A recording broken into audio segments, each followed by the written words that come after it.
मेरे पति को और मेरे ससुराल वालों को यानी सास ससुर और पति तीनों को सिर्फ बेनिफिट दूसरों से लेना आता है, देना नहीं जानते हैं। बेनिफिट लिए जाओ, पैसा लो, ये लो, वो लो, सुविधा लो, सब कुछ लो। लेकिन जब आप किसी से बेनिफिट ले रहे हो, सब कुछ ले रहे हो, जो आपको दे रहा है उसे भी तो बदले में कुछ चाहिए ना, कुछ तो चाहिए ना, कम से कम प्यार, इज्जत, वफा, ये सब तो चाहिए ना। आपके पास तो वो भी नहीं है देने के लिए। आप सब कुछ ले लेते हो और बाद में जलील करते हो, तो कौन रिश्ता जोड़ेगा आपसे? कोई पागल ही होगा जो आपसे रिश्ता जोड़ेगा, मेरे जैसा।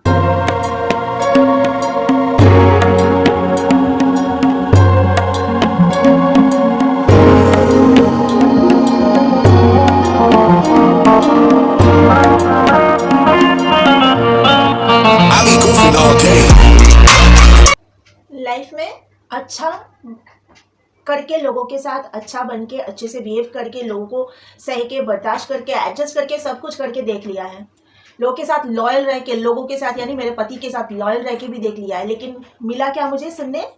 जब लॉयल बन के मैं रिश्ता निभाई तो मुझे ये सुनने मिला कि कोई और तुम्हें मिला नहीं था, किसी ने भाव नहीं दिया। ऐसा हाथ हिला हिला के बोल रहा था, किसी और ने भाव नहीं दिया, इसके लिए मेरे गले पड़ी हो।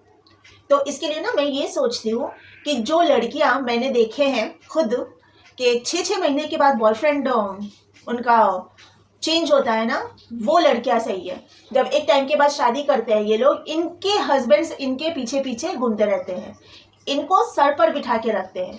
और जब मैं लॉयल रही, मैंने किसी लड़के को आंख उठा के नहीं देखा, एक को क्या भाव दे दिया, तो वो मेरे सर पे चढ़ के बैठ गया और सिर्फ बैठा नहीं, मेरे सर पे हथौड़ा मारना स्टार्ट कर दिया। वो है मेरा पति, जिसको लॉयल बनने का कोई कदर ही नहीं है।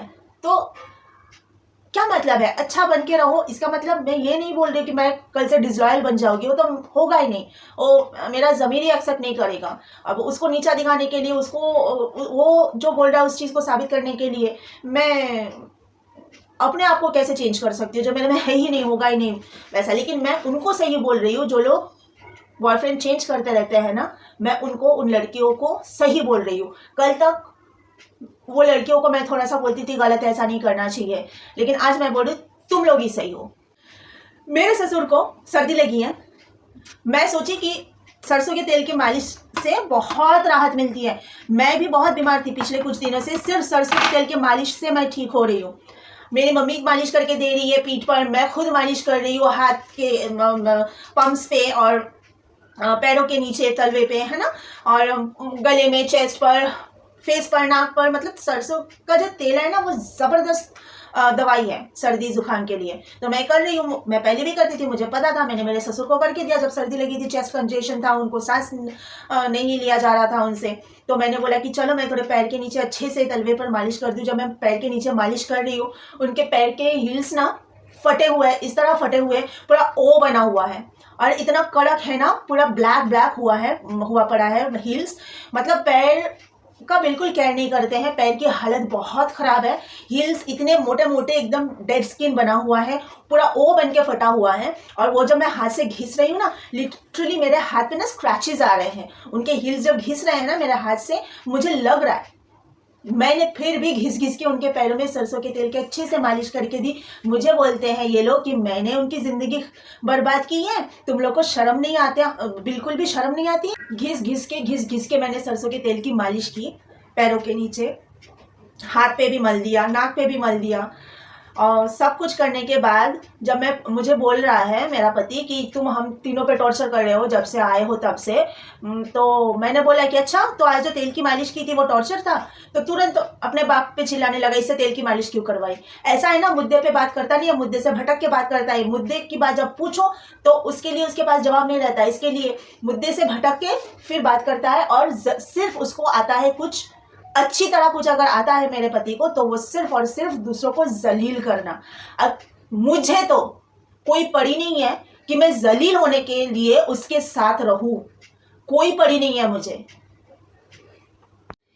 वो सबको बोलता रहता है कि मेरे वजह से उसके माँ बाप तिल तिल मर रहे हैं। जब मैं तेरे घर पे तिल तिल मर रही थी तेरे माँ बाप की वजह से, तब तुझे नहीं दिखा था? जब मुझे तिल तिल मार रहे थे तो तुम लोग क्या उम्मीद करते हो? यूनिवर्स सब रिटर्न देता है। मैं तो वहां से निकल आई, अब खुश हूँ। अब तुम लोग अगर तिल तिल मर रहे हो, तुम्हारे माँ बाप किस वजह से मर रहे हो तुम जानो, मैं तो हुई नहीं उस घर में। तुम्हारे कर्मों का हिसाब तुम चुका रहे हो। हमेशा हर किसी को सिवाय ब्लेम करने के और कुछ नहीं आता है। ना मेरी सास ने सिखाया है कुछ और, ना मेरे पति को सिखाया इससे अच्छा कुछ और, इससे ज्यादा कुछ और। बस माँ बेटा दूसरों पर इल्जाम लगाना, दूसरों को ब्लेम करना, जो होता है उसके लिए बस दूसरे जिम्मेदार होते हैं। पर ये लोग जो खुद दूसरों के साथ में करते हैं उसका कुछ नहीं है, वो सब ठीक है, सब गलत उनका जायज है। जो भी गलत कर्म करते हैं सब जायज है उनके लिए। इतना बेशरम, बेगैरत और जलील इंसान है ये सुरजीत मेरा पति कि उसको ज़रा भी शर्म नहीं आती ये बोलने के लिए कि मैंने उसकी ज़िंदगी बर्बाद की है। मुझसे शादी होने से पहले तेरे पास में 6 साल था, तू क्यों नहीं अपने आप को आबाद कर लिया? पहले तू कौन सा आबाद था जो अब मैं तेरी लाइफ में आके तुझे बर्बाद करी हूँ? तुझे शर्म भी नहीं आती है? कर लेता ना अपने आप को आबाद। तेरे पास जब 6 साल था, जब तू मेरे पास नहीं था, मैं तेरे पास नहीं थी, तब क्यों नहीं आबाद किया तूने अपने आप को? कौन सा मैंने तेरे कमर में रस्सी डाल के तुझे खूंटे से बांध के रखा था? बेशरम आदमी। कैसे लोग हैं ये लोग, ऐसे मतलब हरकतें इनकी ऐसी है। मेरे शादी के रिसेप्शन पर आइसक्रीम खाए मेरे सास ससुर, और सर्दी जब लगी है अगले दिन से, तब भी इस तरह मुझे बोल रहे हैं जैसे कि मेरे कदम उस घर में पड़े तो इसके लिए उसके माँ बाप इतने बीमार हुए हैं। और ठंड के मौसम में 17 दिसंबर रिसेप्शन के दिन, 17 दिसंबर कितनी ठंड होती है कोलकाता में, कितनी ठंडी थी। और बुजुर्ग बूढ़े लोग, जवान लोगों को ही सर्दी में अगर आइसक्रीम खाए तो बीमार पड़ जाएंगे। अगर मैं खाऊं तो मैं बीमार पड़ जाऊं कल। और जब हम बूढ़े हो जाते हैं तब तो हमारी इम्यून सिस्टम और ज़्यादा वीक हो जाती है, तब तो बिल्कुल छूना ही नहीं चाहिए, सोचना ही नहीं चाहिए। अब आइसक्रीम के बारे में सोचो तो आपको सर्दी लग जाए। और आइसक्रीम खा रहे बिंदास रात के 11:30-12 बजे के टाइम पे, अगले दिन से दोनों सास ससुर दोनों बीमार, और वो खत्म नहीं, सर्दी खत्म नहीं हो रही थी, अगले 15 दिन तक चल रही थी। तो उसके लिए भी इस तरह मुझे बोल रहे हैं ना कि आज के पहले मैंने मेरे माँ बाप को इतना बीमार कभी नहीं देखा। तुम्हारे माँ बाप बीमार थे ही कब नहीं? तुम लोग दवाई ज्यादा, खाना कम खाते हो। तुम्हारे माँ बाप दवाई लेते लेते थक जाते हैं। मेरी सास बोलती है और कितना दवाई लूँ, और अच्छा नहीं लगता है। पता नहीं कितने हजारों की तो दवाई आती है उनके घर में हर महीने, और ये लोग बोलते हैं आज तक मैंने मेरे माँ बाप को इतना बीमार नहीं देखा। अरे झूठ कितना बोलेगा और कितना नाटक करेगा ड्रामेबाज आदमी। मेरे पति को और मेरे ससुराल वालों को, यानी सास ससुर और पति, तीनों को सिर्फ बेनिफिट दूसरों से लेना आता है, देना नहीं जानते हैं। बेनिफिट लिए जाओ, पैसा लो, ये लो, वो लो, सुविधा लो, सब कुछ लो। लेकिन जब आप किसी से बेनिफिट ले रहे हो, सब कुछ ले रहे हो, जो आपको दे रहा है उसे भी तो बदले में कुछ चाहिए ना, कुछ तो चाहिए ना, कम से कम प्यार, इज्जत, वफा, ये सब तो चाहिए ना। आपके पास तो वो भी नहीं है देने के लिए। आप सब कुछ ले लेते हो और बाद में जलील करते हो, तो कौन रिश्ता जोड़ेगा आपसे? कोई पागल ही होगा जो आपसे रिश्ता जोड़ेगा, मेरे जैसा। मुझे तो पता नहीं था, मैंने जोड़ लिया, इतना ज्यादा पता नहीं था। उसकी जलील हरकतें मैंने पहले देखी थी, लेकिन शादी के बाद मैंने सिर्फ शायद 15 to 20% देखा था शादी के पहले जो झगड़ा हुआ था। बाकी का जो है ना 80%, 85% तो मुझे घर में जाने के बाद देखने को मिला।